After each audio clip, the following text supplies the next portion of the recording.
Mga kapatid, magandang timing nitong sasabihin ko kasi mag-eleksyon, no, para sa midterm elections ng bansang ito.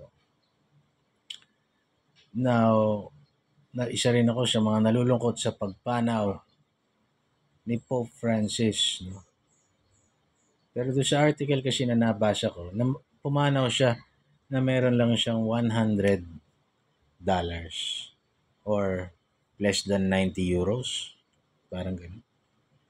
Ang posisyon ng isang Santo Papa ay pwedeng kumita ng around 340,000 euros sa isang buwan. Limousine, sumakay sa limousine, magkaroon ng mga pribadong driver, komportabling pamumuhay, luxury na pamumuhay. Pero siya sa isang maliit na Ford lang siya, Ford Fiesta ba yun? Kung di ako nagkakamali. Nakasakay. Meron siya lumang sapatos, sinusuot niya. Yan nga, $100 lang yung pera na iniwan. Walang will, no complex wills, no anything. Kasi nga, isa siyang Jesuit.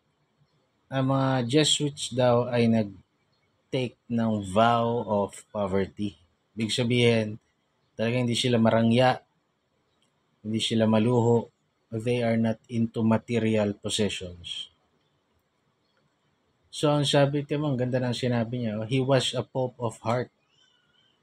A man who has proved that to live simply is to reign differently.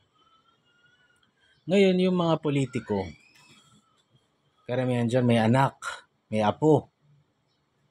Siyempre, ang iniisip nila mag-build ng generational wealth. Ako, meron akong anak na. Gusto mo paghandaan yung kinabukasan niya, magkaroon ka ng something na mamanahin ng anak mo. Kanya lang, gaano karaming something ba yung kailangan mo? Yung something ba na yon, yung generational wealth, yun ba talaga ang goal lang? At para makuha yun, okay lang bang mangrakot tayo sa bayan?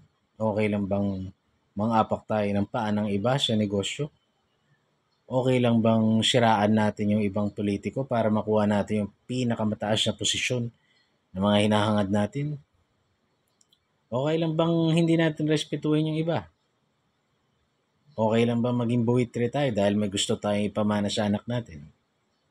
Siguro kahit tapos na yung mahal na araw, maganda nating pagnilay-nilayin yung mga bagay na yan.